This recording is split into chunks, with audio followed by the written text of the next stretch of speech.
حضور صلی اللہ علیہ وسلم سے کیسی محبت کہ رسول کائنات صلی اللہ علیہ وسلم اگر وضو فرمائے، ذرا سوچئے، اور وہ وضو کا پانی زمین پر گرنے والا ہو، صحابہ کرام سرکار کی بارگاہ میں جھرمٹ لگا کے پہنچتے تھے، اس قطرے کو زمین پر گرنے نہیں دیتے تھے. ایسا عشق تھا، ایسی محبت تھی رسول کائنات صلی اللہ علیہ وسلم سے، بے پایا محبت کہ اگر حضور اکرم صلی اللہ علیہ وسلم اپنی ریٹھ مبارک کو باہر کر دیں تو صحابی اپنے لیے وہ برکت کا سامان سمجھے، جسے مل جائے ہاتھوں پر رگڑ کر، کوئی چہرے پہ لگا لے، کوئی سینے پہ لگا لے.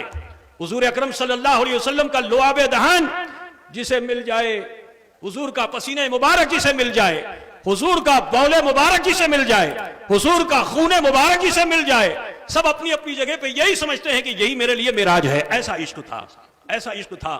میں آپ کو بتاتا چلوں کہ یہ تو صحابہ کا معاملہ تھا، مدینے کے یہود و نصارہ بھی حضور سے کیسی محبت کرتے تھے اسے سماعت فرمائیے کہ ایک یہودی کا بچہ رسول کائنات صلی اللہ علیہ وسلم کی خدمت میں رہا کرتا تھا، اور اس کی خدمت کیا تھی کہ رسول کائنات صلی اللہ علیہ وسلم کی بارگاہ میں وضو کا پانی پیش کیا کرتا تھا، اور اللہ کے رسول صلی اللہ علیہ وسلم جہاں اپنی نالین مبارک کو اتارتے تھے وہ اسے اٹھا کر اپنے سینے سے لگا لیا کرتا تھا، اور اسی حال میں خدمت میں رہا کرتا تھا. عزیزان گرامی، وہ شخص، وہ نوجوان بچہ بیمار پڑ گیا. اب بیمار ہونے کا سبب جانتے ہو کیا تھا؟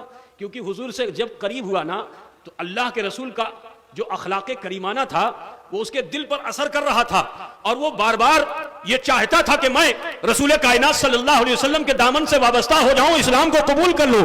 گھر جاتا تھا، اپنے باپ سے عرضی لگاتا تھا، ابا میں چاہتا ہوں کہ حضور کے دامن سے وابستہ ہو جاؤں.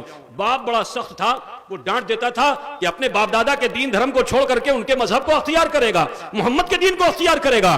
روز اپنے باپ کی ڈانٹ کو سنتا تھا، ڈرتا بہت تھا اپنے باپ سے.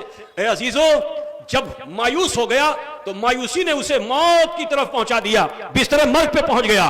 3 شبانہ یوم گزر گئے، خدمت رسول میں آ نہ سکا تو رسول کائنات صلی اللہ علیہ وسلم نے ارشاد فرمایا کہ اے میرے صحابہ، وہ بچہ آتا کیوں نہیں ہے؟ تو کسی نے عرض کیا یا رسول اللہ وہ تو بیمار ہے، وہ تو بستر مرگ پہ ہے. تو اللہ کے رسول صلی اللہ علیہ وسلم نے حضرت صدیق اکبر رضی اللہ تعالیٰ عنہ سے، حضرت عمر فاروق رضی اللہ تعالیٰ عنہ سے ارشاد فرمایا چلو ہمیں اسے دیکھنا چاہیے، اس کی عیادت کرنی چاہیے، کیونکہ رسول کائنات صلی اللہ علیہ وسلم کا اخلاق تو تمام اخلاقوں میں عظیم ہے. انک لعلی خلق عظیم. اللہ کے رسول صلی اللہ علیہ وسلم صحابہ کے ساتھ جب اس یہودی کے گھر پہنچے تو وہ بچہ جو بستر مرگ پر تھا، کروٹ بدلنا جس کے لیے محال تھا، جب اس نے آقائے نامدار مدنی تاجدار کو اپنے گھر آتے ہوئے دیکھا تو اب اس نے اپنی پوری طاقت جمع کر کے بیٹھنا چاہا. سرور کائنات قریب پہنچے، آپ نے شفقت کا ہاتھ اس کے سر پہ پھیرا اور اسے پھر بستر پر لیٹنے پر آمادہ کر دیا.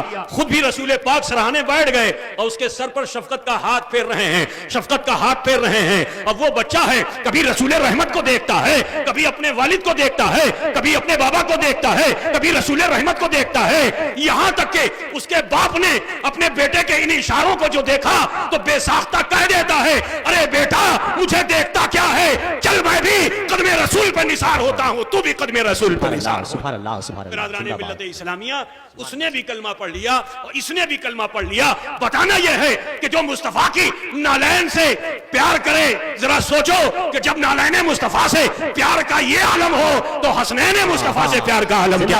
زندہ باد، زندہ باد. اللہ اسألکم علیہ اجرا الا المودۃ فی القربى. اے محبوب آپ ارشاد فرما دیجئے کہ دعوت و تبلیغ پر میں تم سے کوئی معاوضہ طلب نہیں کرتا مگر تمہارے قرابت داروں کی محبت.